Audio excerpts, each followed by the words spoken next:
Ooh, all right, everybody, welcome to the show. It's the Tom and Z Morning Roundz, even though it may not be morning, even though it's really not really rounds, but we're back. Yeet. And I just got to say this. Dear baby Yoda, what to say to you? You have his eyes, you have your mother's ears, and I don't know what it was, but it was brilliant. That parody.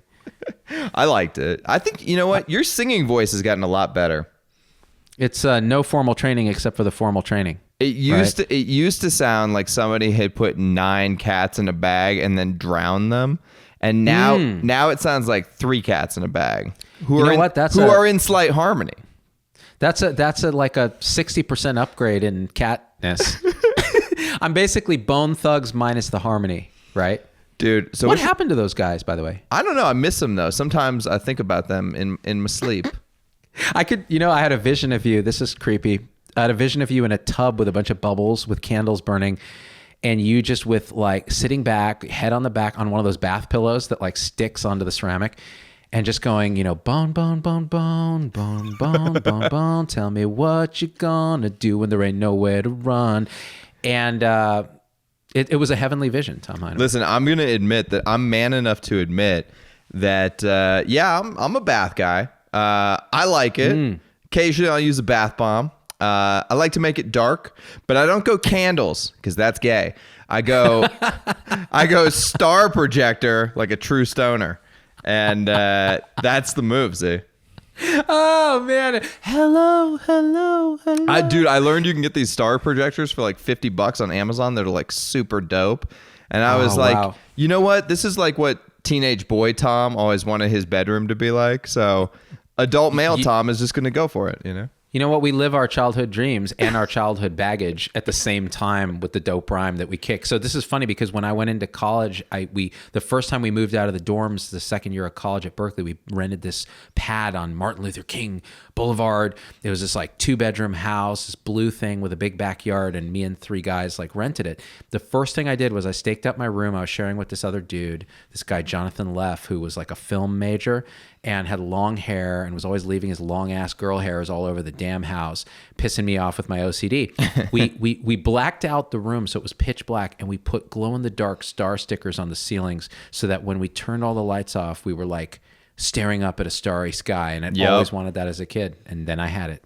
Dude, I remember those little glow in the dark star things, and remember you had to tack them up with the putty. Remember that? Oh, yeah. The bigger ones. And they always would fall down. Exactly. And then over time, they lose their luster, their luminance. And you're like, dude, this is like a binary type 2 luminance variable star. I took Astro 10 at Berkeley. Fuck you. Who do you think you are? Don't judge me. How are you feeling in 2020? You feel any different? I feel great in 2020. I'm going to be honest. I think there's a breakthrough here where the Roaring 20s are going to be amazing. They're going to be amazing for what we do, because I think we're in the pocket now where we really want to be this champion voice of people who don't fucking get to talk. And then the second thing is healthcare is either going to suck worse or it's going to be amazing. And I'm going to bet on amazing, which means we all got to fucking rise up off these nuts. I don't know what that means. It just came out.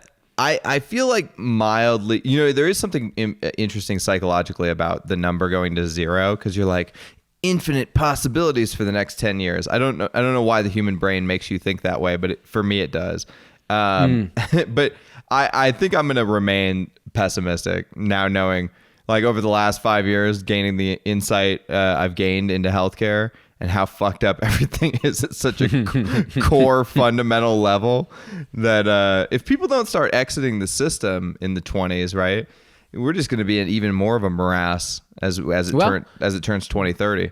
We might find that people just step out of the grid. You have direct primary care. You have people that are actually disrupting from within big health systems, doing these little bright spots that will reverberate. The thing is, if we don't change how it's paid for, which we talked about in some of those decade videos that we did, if we don't change that, then it's just going to be the continued crony capitalism shit show. And look, I believe in actual capitalism.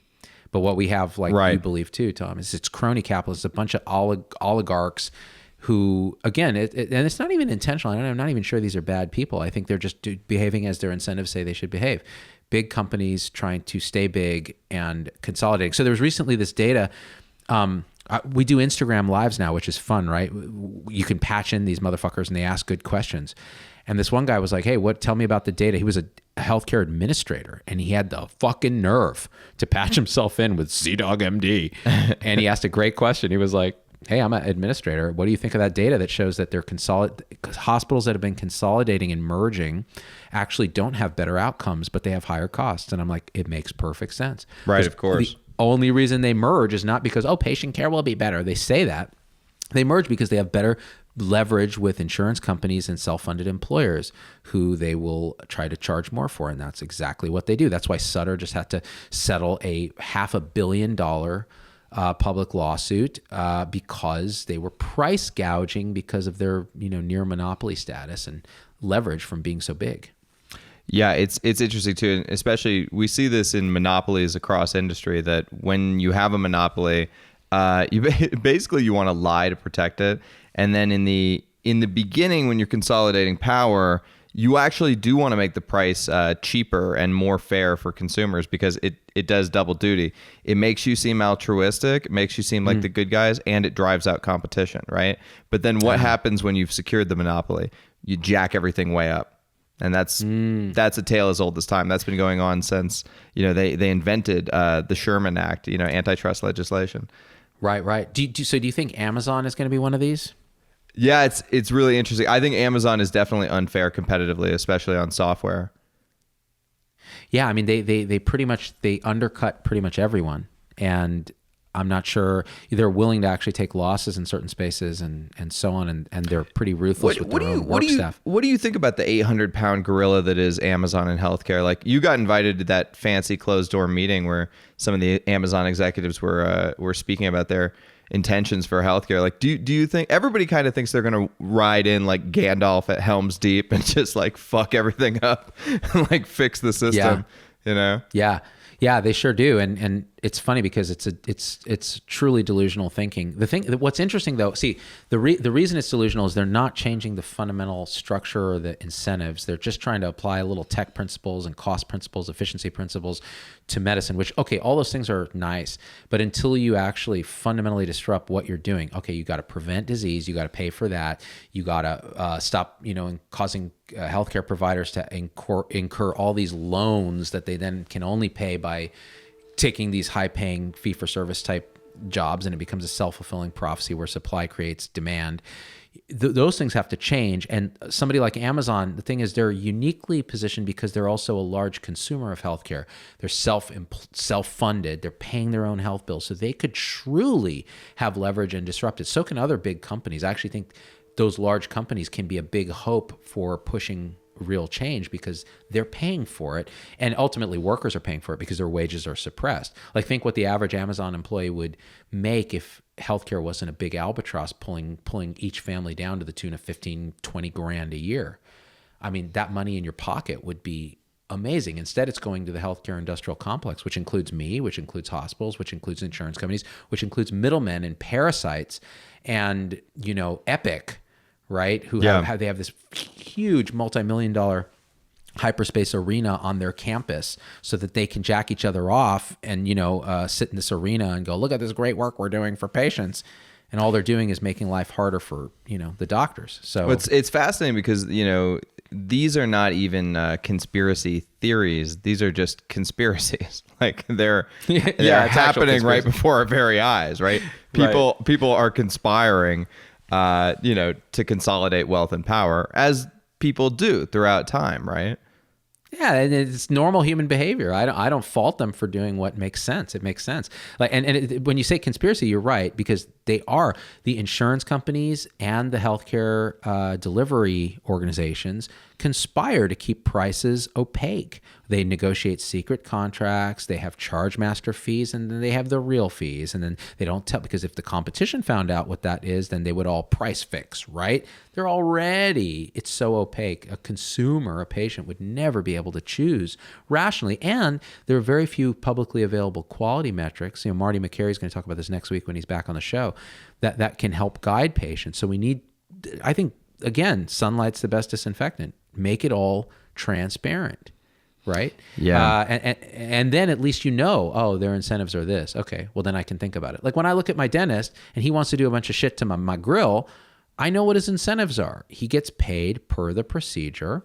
Some of it's out of my pocket. Some of it's whatever crappy dental insurance I get through my wife's work, because I'm the loser who is on his wife's plan, and I know, so I can go, okay, well, all right, these are incentives. Just like my mechanic, he wants to do a transmission fluid change, and he told me he wants to clean the throttle body on my 2012 Camry at 60,000 miles because hybrids have throttle body problems and it'll improve your mileage. Well, okay, that's cool. I get it. How much is that? $300? Let me do a quick search. Oh, it turns out you don't really need to do that. You don't really need to change the transmission fluid. You don't, based on it looking cloudy. Okay, great. Well, now I'm not going to do it.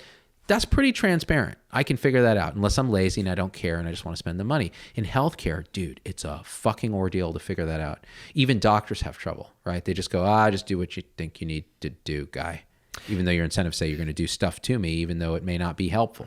Let me ask you, it's a huge problem. Let me ask you a question. Like, do you think that there is something about the way power structures operate that, of course, over time they have to become more evasive and more covert? Because if people knew who was fucking them right now, we would have already, the guillotine would already be out. But nobody can really figure out how they're getting fucked and what's wrong, what's causing all of this. No, people are not happy, and I mean this is a problem that's being laid at the doorstep of American healthcare. Is like, how do you deal with the chronically unhappy in America when you have a system that's a meat grinder, right? That you're trying to force them through. I actually think people are so beaten down and so used to being screwed by big organizations that even if you exposed it, unless they had an option, another alternative, they'll just be like, well, that's just how it is. It's like Soviet Russia. Like, oh, is bread line long? I don't know what kind of accent that was, but it was not Soviet Russia. It was not good. Do you think that you can recognize dark times as you live in them, or can you only recognize dark times in retrospect? Because I'm starting to have this sinking sensation that we're living through very dark times.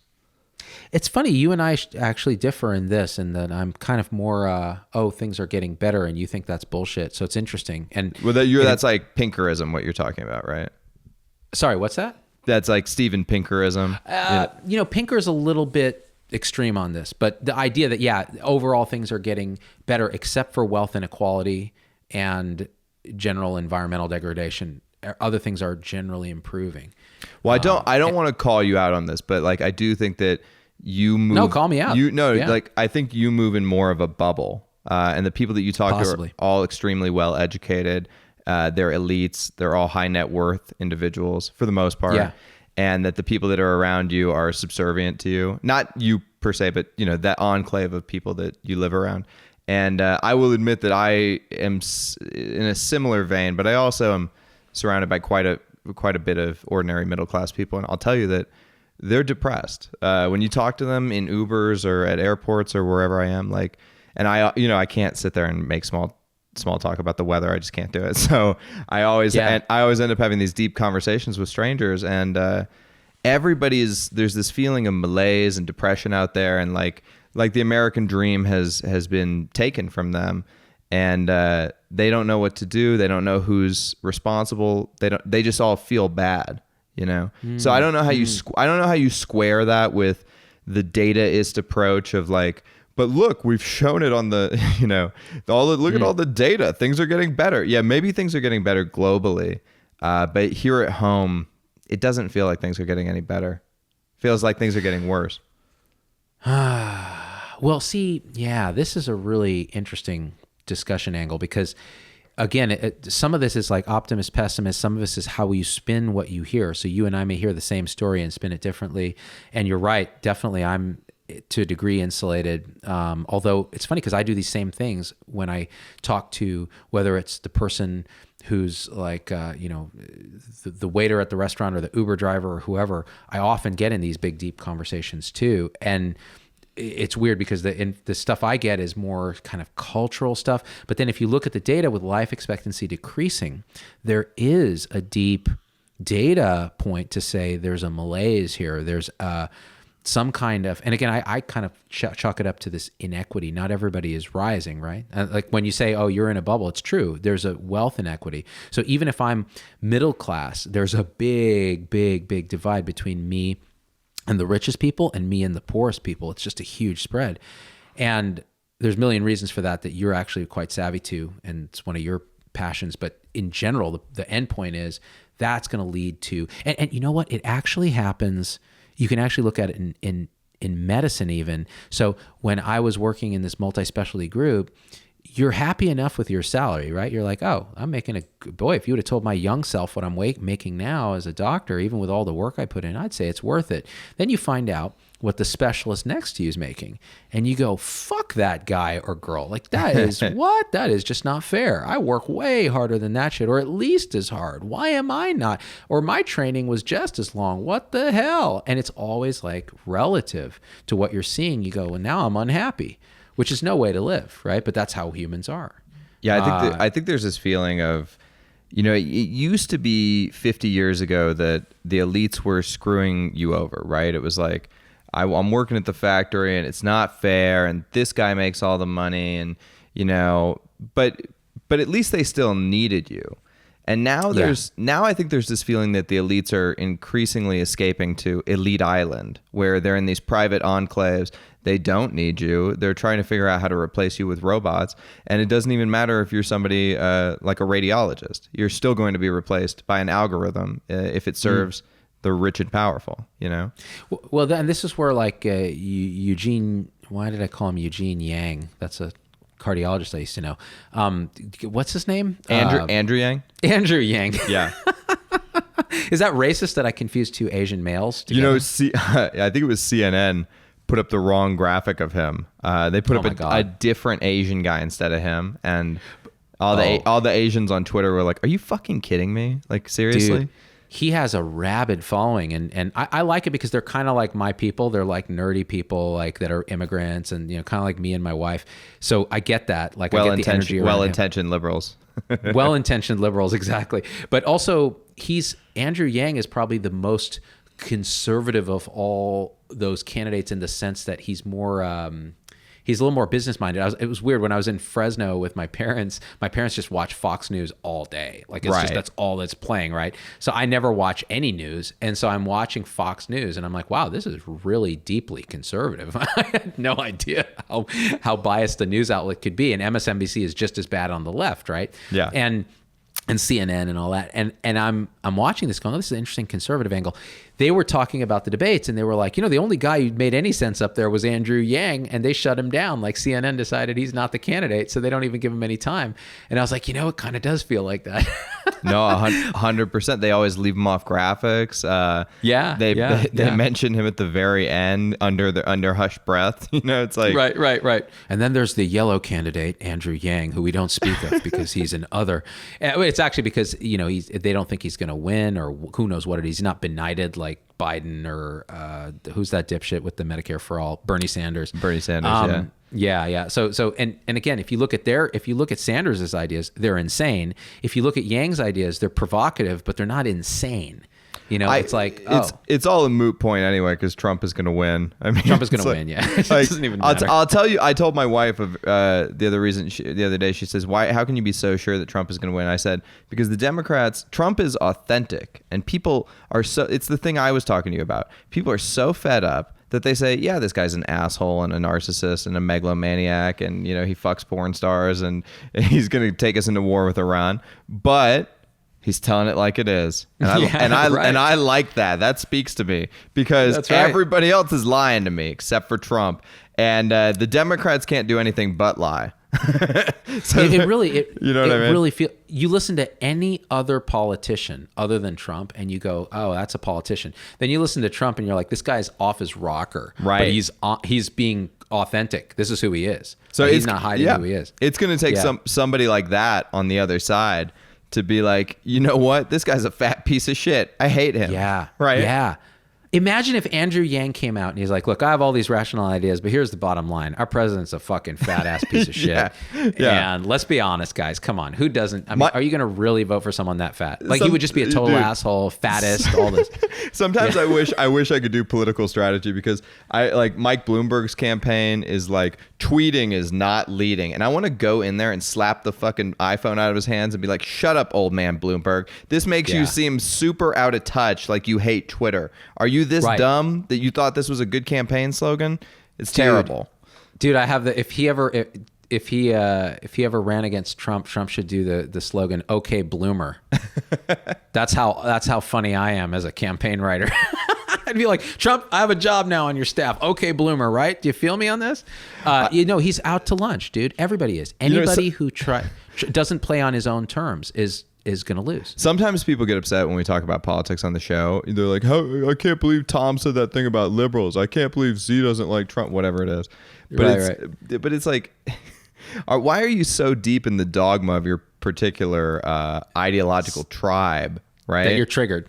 Triggered. Like I'll give you something that I like about the left is I like the anti-war left. I think not going to war is a phenomenal idea. I think we should avoid war at all costs, right? Where was the anti-war left during the Obama administration? they were basically nowhere to be seen. Obama targeted a lot of motherfuckers with drones, and people are freaking out about Trump killing this guy, which I don't know if it was a bad decision or not. The guy's apparently some kind of bigwig fucking Iranian guy. But, Obama had this ongoing campaign of basically targeted assassination. So it's tough. It's tough to feel excited about either political spectrum when all of them are dipshits, and we should laugh at all of them, and we should celebrate the stuff that works and vilify the stuff that doesn't. And we all have our biases, right? We put them on the table. This is my bias. This is your bias. Don't you feel like they've made basically a Bonnie and Clyde bipartisan agreement to drive us all off a fucking cliff? Because that's how it feels to me. That's why I think we ought to bring the Whigs back. Those motherfuckers knew what was up. Right. That was a party. You want a third party? Because the Libertarians aren't a real third party. It's bullshit. Or the Green Party, all this. It's just a bunch of like bullshit. Well, the founding fathers were trying to avoid this. They used to call it factions, and they didn't want us to devolve into factions. They didn't even want a two-party system, right? But I think a two-party system is sort of natural to humanity. There has to be some sort of a binary option for people. It's a moral palate issue. Which moral palate fits you? Do you like loyalty versus subversion, authority versus, this or that, oppression, blah, blah, blah, liberty versus whatever the fuck, versus care versus harm, fairness versus cheating, and how much you value those things will put you in a particular leaning. It's funny because I actually think now, in my old age, I value all of those taste buds to different degrees. So I'm firmly in the left, which makes me a right-wing nut to the left and a left-wing loser to the right. So it's kind of like, well, fuck me, right? I'm going to lose everywhere. Well, it's always interesting because, like, do you know anybody who's this politicization of everything that has seeped into every conversation? Did you watch the Golden Globes? Oh God, they just get up there and grandstand. Like, what? Who gives a fuck? Except for Ricky Gervais, who's fucking awesome. The rest of them can suck a dick. Did you see Ricky Gervais's monologue or no? No, I didn't see it. Oh, dude. So he got up there and told them all to shut the fuck up. He was like, literally, he said, listen, nobody gives a shit about your political opinion. Like you're all working for Apple, who is a streaming service that owns sweatshops, and Amazon, same thing. If ISIS had a streaming service, you would call your agent. Like, you're in no position to lecture the American people. Fuck yeah, Ricky Gervais. Oh my God. After he did this on Twitter, obviously the right was in love with it because they hate the liberal celebrities. And so but Ricky Gervais is as left as you can get. I know, but so Fox started playing it, and then it became a partisan thing again, when really it's like, no, can't we all agree that actors should shut the fuck up? Dude, I don't care where you are. And this is the thing, when I was like really entrenched in sort of leftward thinking, living in the Bay before I moved to Vegas, I thought, it's great that these guys have a platform and they're fighting for what's right. Now I look at it and I see a dumb, privileged piece of shit, most often white, standing up there and going, well, here's the thing that we have to do. It's the most condescending, patronizing bullshit. And they're idiots. Just because you can act doesn't mean you have any right to talk. I mean, you can use your platform. Fuck yeah. I'm all about free speech. But don't expect anyone to care. right? Exactly. Like, who cares? You know, you shouldn't care what I think. The older I get, the more I think that all of this is just because we don't have God in our society. And I say that as somebody who's not even religious in any way, shape, or form.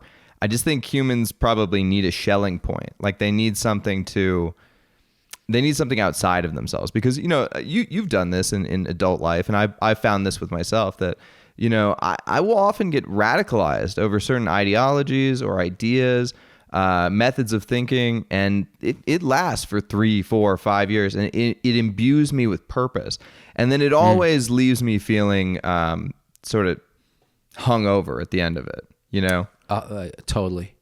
That's why I'm less strident now about, you know, this sort of pro-science stance, which I still am, right? But it's less now for me an ideology and a religion, and more of like, okay, let's think rationally about the world. And actually, it's weird. So you talk about, you know, use the G word, God, right? I think it's really like a spiritual grounding bigger than yourself, like you said, for many people, whether it's religion or whether it's something better than religion, which is called spirituality or connection to purpose or whatever it is, whatever your path is to that, whether it's psychedelics, meditation. When the more I start going down that path, which is only a late life thing for me, the less radicalized I become by ideology, and the more I realize that everything is a little true and partial, and it really doesn't matter that much because we're part of this bigger web, and we try to do the most good we can. And taking on these like idealistic crusades, like, you know, I'm going to drop out of school to fight global warming by talking stuff, feels radical. Even though it, dude. Yeah. I saw the best quote the other day, and you can just ignore the Christian overtones in it, because you can take the word Christ in this quote to mean divinity, the all, whatever you want it to be, you know. But the quote is, Christ is the only exit from this world. All other exits, sexual rapture, political utopia, economic independence, are but blind alleys in which rot the corpses of the many who have tried them. Yeah, I think the bottom line is there. Search for happiness where you can. You will only find it in only in yourself, you know? Yeah, in yourself. So okay, yeah, I think this is actually a very fertile ground of discussion, because you and I have talked about this, and the only people that I listen to that are on that sort of spiritual path that make any sense are the ones who say, when all of our actions in some way are our mind, our sort of thinking mind, looking for what it thinks is happiness.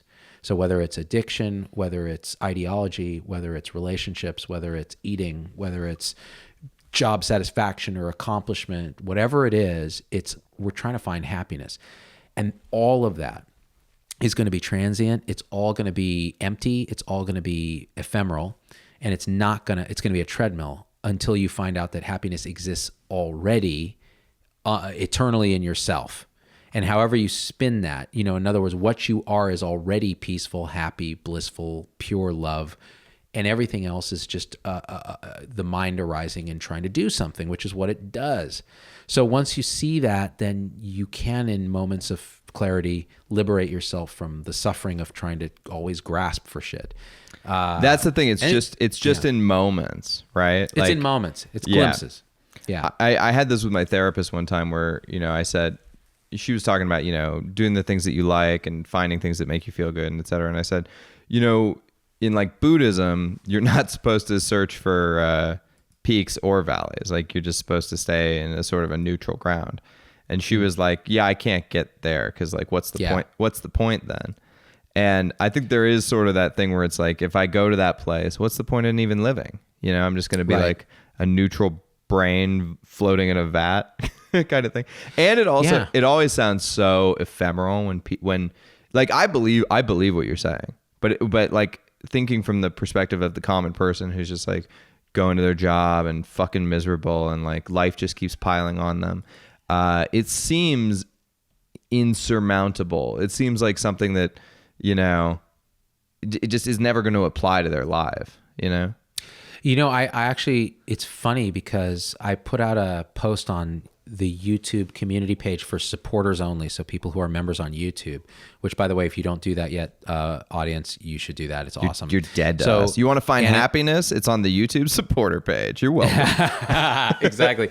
And I basically said, hey, it's 2020, bitches. What do you want to see me do in the next decade? What do you want to see me focus on? And one person wrote this. Okay, let's see. Go back to interviews with healthcare people. Any Tom and Z is good. Okay, check. Dialogue on what's currently happening in the trenches. The music and karaoke is motivating and good for the soul. And to be honest, less meditation, consciousness, etc. It's interesting, but most just doesn't apply to my basic reality at this time. It's a rabbit hole that's infinite, and I just leave those live shows. My focus is always on Health 3.0, and this is solely my opinion. Average nurse, average life, no genius, can't meditate. This reality is hard enough. I think that summarized what you said. Oh, I think that's actually profound. That's Gisette Williams. And the thing is, she is a longtime supporter, and I think she's spot on. I think she nailed what I think. See, because I get in my head a lot. To me, this stuff is fascinating and a reward in its own right? Because I have the free time to cogitate on this shit because I put in the dues early on, and now I'm like, oh, okay, I have a little free time. Even my wife's like, I don't have time to think about this shit. It's a puzzle, too. It's a word game, really. Yeah, a little bit, yeah. A little bit. But what she's saying is, hey, give us stuff that's actionable. Like, how do I get through my day when I'm suffering? Like, I don't want to know that I'm all consciousness and awareness and it's imperturbable and all the suffering is an illusion. I want to know, what do I do before I go into that patient room that I know is an asshole? It's going to yell at me, even though it's all projection of their own suffering. How do I handle that? Let me know that. And also, we want to have fun, because what you do also is we have fun, we blow off steam, we laugh at shit and we communalize our suffering. And she's on point, dude. I was like very affected by that comment, because I said, you know what? A lot of this is mentally masturbating for myself, right? Now, there's an audience that really wants this, right? Because they're like me and they want that. And I'll still do that. But I think in general, I like what she's saying. Well, I think meditation really is less about like sitting alone at the top of a mountain to achieve enlightenment, and much more about taking your hand off of the hot stove. And what I mean by that is like, you are being harmed by your internal reaction to external factors. You are harming yourself, because the thing, whatever the external thing that happened to you, it has already happened, or it is to occur in the future, right? So you don't need to hang on to it and make it continuously reoccur. You just need to let go of it. And that can be really hard for us as humans because of our evolutionary programming and the way we're wired. And you don't, like, if that thing hurt you, you don't want to get hurt again, right? So you're going to be on guard for it. But really what it's doing is continuously hurting you, because you're on guard for it, and maybe it never occurs, maybe it occurs sporadically, right? And so just learning to let go, I think, is important. Letting go, surrendering to what is instead of trying to change things. The simplest meditation actually that I've ever seen is, okay, what's here now when you have no problem to solve? In your experience right now, what's here, what's present with you that exists when there's no problem to solve? And another way of asking that is, are you aware at all? Like, just go look for that. What is it like to be aware? There's no problem to solve. It's just, what's it like experiencing experience? So it's very simple. Now, so one interesting thing, I talked to somebody who's a professional psychedelic guide recently, and she told me, and of course it's all like underground because it's all still illegal in most states and most localities. So what she said is interesting. So she was a therapist before this, psychotherapist, and she said, to some extent, we're seeing a couple interesting things. There is by asking people to constantly retell their trauma, you almost create a groove. You kind of really indoctrinate that trauma, and you bring it back every time. And she found that exhausting. She found that going into this more experience of the body and being embodied and feeling what it's like to be present was more healing for her in the sense of the trauma that she'd had. And the second interesting insight that she had that I thought was interesting was this theory that she had, which was, we're seeing a lot more PTSD now in military people. In the old days, like Vietnam, et cetera, you didn't see it as much. Now, it might have been we're underdiagnosing it, we're under talking about it, et cetera. But what her theory was, which I thought was interesting, is that people, now we have a volunteer army. In the old days, people were enlisted. So you have a relative sample of people who couldn't pay like Trump to avoid the draft or Clinton to avoid the draft, right? Right. So you had a broad sample. And so now what you're doing is you're selecting for people who would enlist in the military. And there's a debate as to, well, maybe these are people who've had some trauma or something already, or there's something in their psyche that lends them to experience PTSD in a different way. I thought it was interesting. I've never thought of it that way. I don't know if there's any data showing that that's true, but it makes you think. Oh, that's 100% true. It's got to be. I mean, like we go out and we reenact childhood trauma. Like we just do that, right? I see that everywhere. I see that in my own life. I see that in the lives of others. It's so strange. I don't know what's happening there. Isn't that interesting? I wish I did.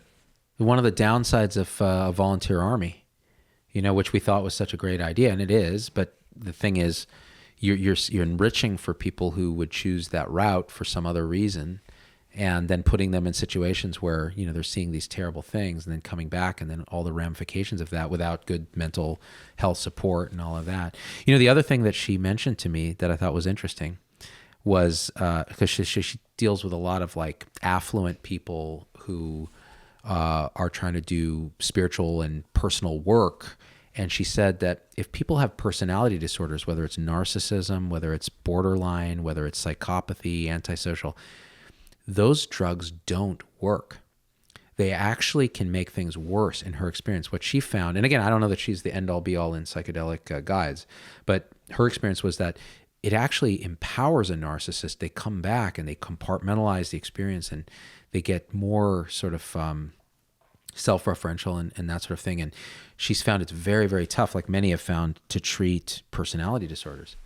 So that's another interesting thing that I would put out to the Z-Pack to leave in the comments what their experience has been with managing personality disorders, whether personally or, of course, insight is a problem personally, but in their patients, because it is a huge problem.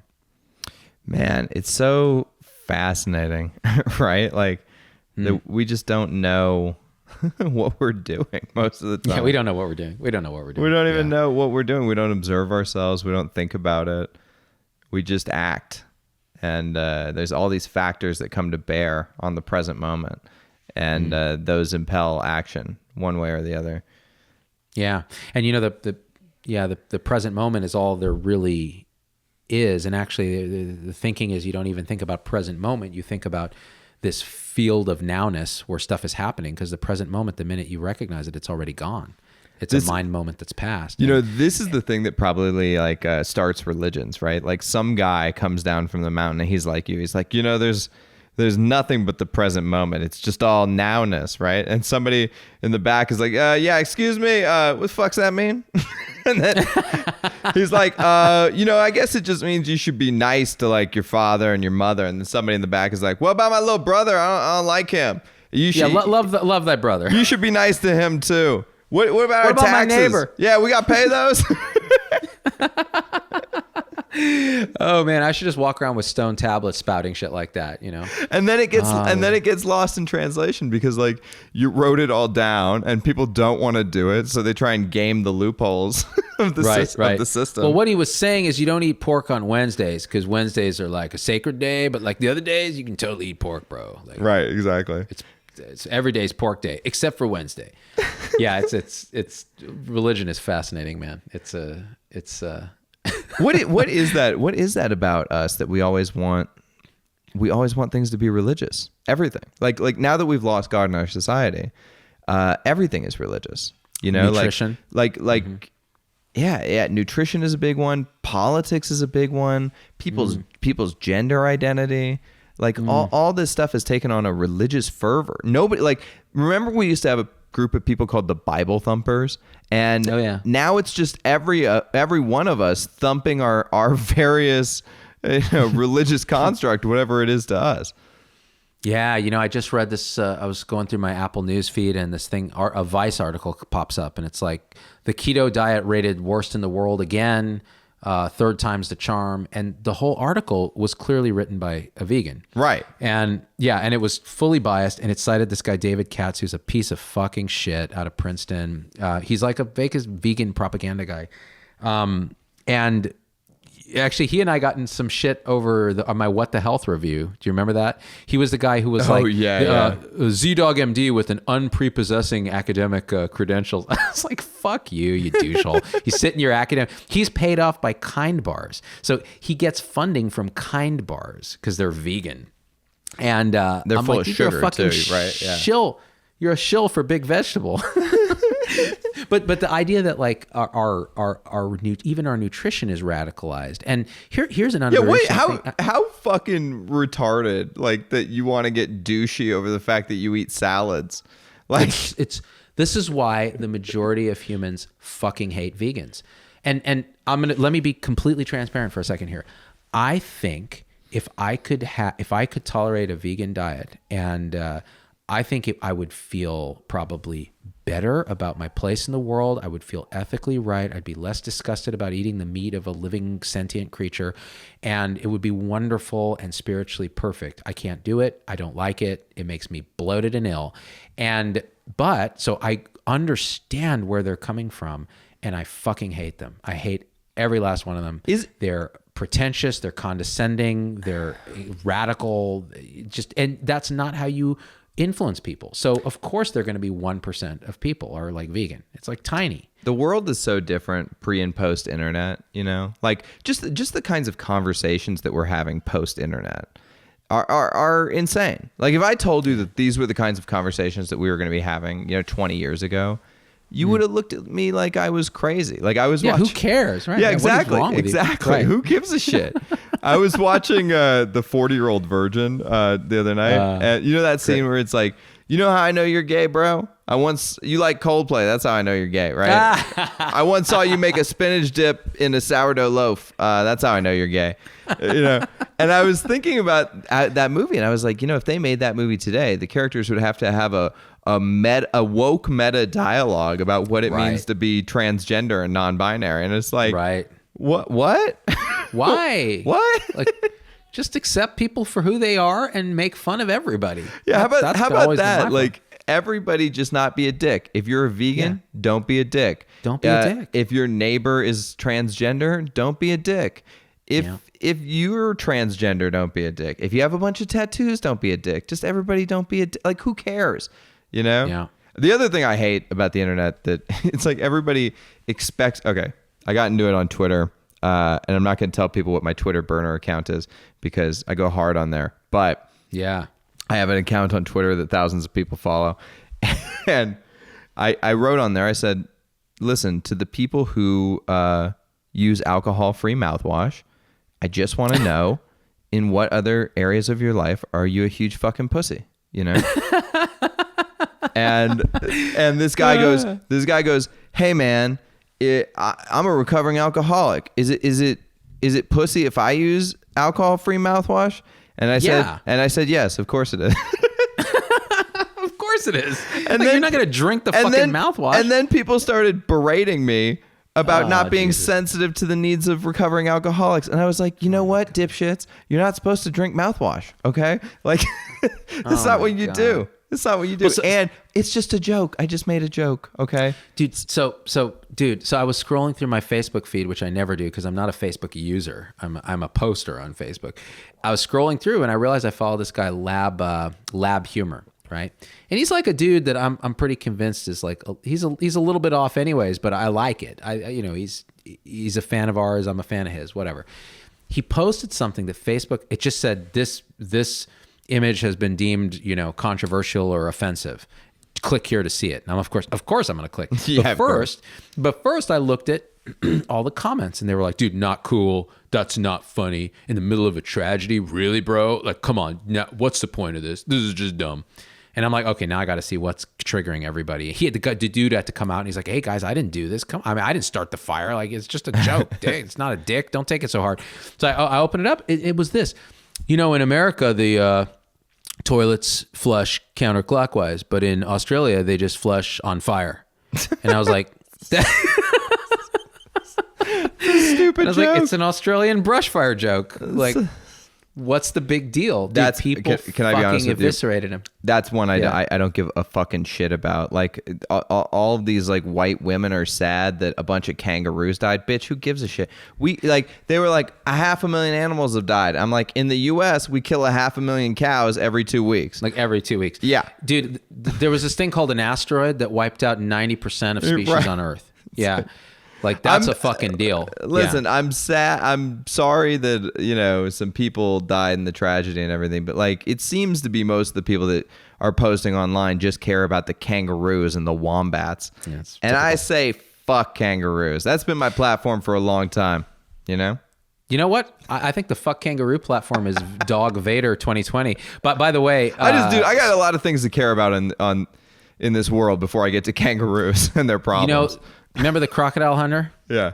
Steve Irwin. So his kid is now like grown up practically and has this show. And they had some picture online of her with like all these snakes and shit in her hands. Like, these are all the animals we saved from the brush fires. I'm like, bitch, you're holding a handful of fucking dipshit animals. Like, what the fuck? Really? Come on, man. Like, how about, I don't even know. There's no answer for this. In the end, it's just like, smoke weed every day. That's my go-to phrase. I don't smoke weed. It makes me paranoid. This explosion of this fractal mirror of us all having to look back at ourselves, via the internet. Like, no one is. All right, I'm going to button it up like this.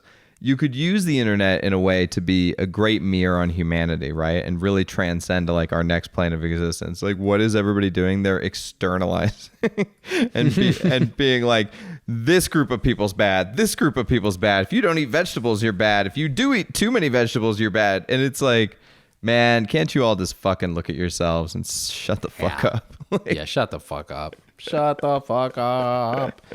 I guess that's the end point of this whole little broadcast is just shut the fuck up. Yeah, and also find inner peace. Yeah, yes, exactly. Love you, everybody, because they are you. You know what the most boomer joke of all time is? My father used to tell me this ad infinitum. He'd say, "You know what John Lennon's mom would say to him?" And I said, "What?" And he said, "Give peas a chance." That is such a boomer joke. It's like a boomer bumper sticker too. Like visualize world peas. And you're like, oh dear God. Now that I'm a father, I find myself saying boomer things. I'm like, I'm like, and we're off like a herd of turtles. That's bigger than a murder of crows, right there. Exactly. Also, dude, you'll appreciate this as just like pure dadness. I never knew how much intrinsic joy and pleasure that I would get out of things being organized. Oh. And efficiency gains. Oh my God. I'm like, this is going to be so efficient. Oh. You've truly hit fatherdom, dude. It's like, okay, I got a bag of diapers here. This is gonna happen here. We're gonna do this. We're gonna eat, and we're gonna put this big baby to bed, and I'm gonna watch this TV. I know. Get it all planned out. And then you just wake up every day and do that shit until you die. Oh, it is. That's what it is. It's a path. It is a fucking path. Let me ask you this question though. I don't know. Do you think that you could live without your kids? Like, you know what I mean? I mean, now you've had your kids, but like if you could go back and do a thought experiment where you never had them, what do you think you'd be doing with no children?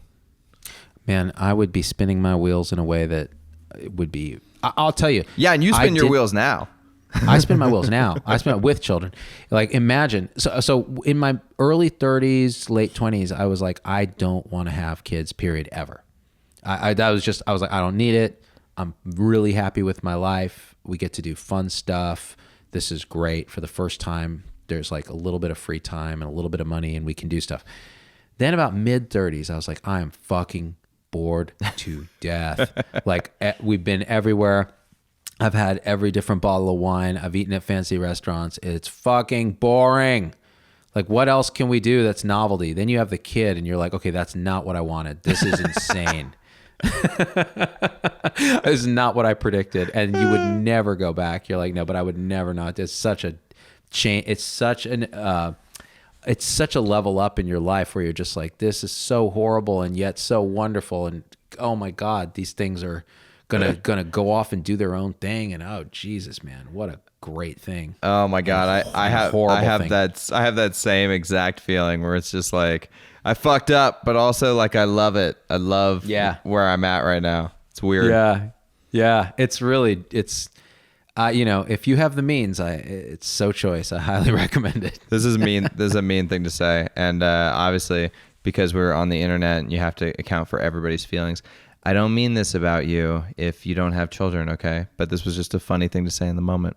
My neighbor is like one of these guys who goes on fancy vacations and then brags about it to me, So he was like, well, we just got back from Bora Bora. And I was like, that's what you get to do when you don't have kids, I said to my wife. And he was like, haha, yeah, it is. And then he drove off in his brand new Denali. And I was like, that guy's going to die alone.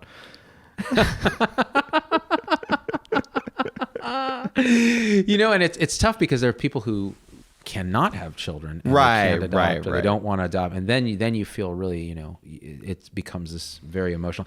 Actually, that's something we're even like things like miscarriage are very emotionally difficult, and so we have actually a song we're trying to write, right, you and I, which is very hard to do because we're two guys writing about pregnancy loss. It's a bit of a challenge. At the same time, it's difficult to do because you can't imagine. You're just like, this is horrible. I'm just trying to think about the worst feelings I ever experienced and then like times them by 1,000 and then put that in song form. And you know how that comes out in a lyric? It comes out as smoke weed every day. That's right. That's right. Ironic. By the way, we got to work. All right, listen up. Let's end on this. It's the 2020s, Z-Dog MD. It's the roaring 20s. Listen, you can't smoke weed every day is from an album that was 25 years ago. Okay. That album came out in 1993. I'm like the boomer equivalent of a Gen Xer, right? That's like 20 something years ago. Okay, that's a long time ago, bro. Also, It's Your Boy is a Flavor Flav thing. That's from the 80s, dog. Yep. What else? I'm trans decade. Don't judge. Sup, fam? That is early 90s at best, and I'm being generous. It's pretty tight. We gotta upgrade your vernacular, man. You gotta start saying things are lit. Yeah, you want me to upgrade the software, huh? Well, but then I'd have to change my name from Z-Dog MD to like Juice Dog World or something. Like it would with just WRLD. It would just be DGG. My buddy was giving me shit about saying yeet. He was like, you can't just say yeet. You're an old man now. It sounds so lame when you do it. I was like, you don't understand my old man privilege. I get to say yeet in a lame way, and that's hilarious to me. It's a joke for one. I've been catching up with the Key and Peele that I missed over the last decade. And they had an episode called That One Guy Who Still Says D's Nuts. And I don't know if you've ever seen it, but it's just this black dude in a suit, and he's at like at a corporation somewhere, and the guy comes in the door and he's like, hey, did you get those TPS reports done? And he's like, yeah, did D's nuts get done on your chin? And he keeps doing that. Everything anyone says is D's nuts. Your parents have been in an accident. He's like, have D's nuts been in an accident on your chin? And it goes on and on. Somewhere out there's a guy who probably still says, what's up? And you know what? His name is Donald Trump. No, you know what? I was going to say, I think Logan still says, what's up? He does, actually. Every time you get on the phone, he's like, what's up? And then he's like, yeet, yeet, yeet, yeet, yeet. Will anything ever be as big as what's up? I mean, that was the Where's the Beef of its time, dude. That's true. There's no more commercial things because we don't watch commercials. We don't watch commercials. Yeah, some motherfucker the other day was like, hey, you see that one commercial for, I'm like, who, look at my face. Do I look like someone who watches network TV and sits through the commercials? Who the fuck? What is this, 1999? It's like, listen, bro, I just watch YouTube videos and get incepted by the 5-second Tide ads, and then I go to the store and I buy a bunch of Tide. I got incepted on Grammarly so that I can fix my grammar. These are the ads that are targeted to me. It's like fucking Write Better. Are you doing Grammarly? I don't use it because I'm not a loser. Settle this debate. Yeah. Do you put a space after an ellipses or not? I don't. I think that shit is fucking what kids do these days. I don't do it. I think you do, because that's the internet style guide, you know? Well, you know what? I have to say this, though. I will say this. It's grown on me for internet use because it does something visually. It like actually creates a feeling that's very different than 3 dots and then immediately a letter. So I'm not absolutely opposed to that. And I think I might have done it a few times because I've seen people do it. And I was like, I like this. This is cute. I want to be tight too. I want to be like, what's up?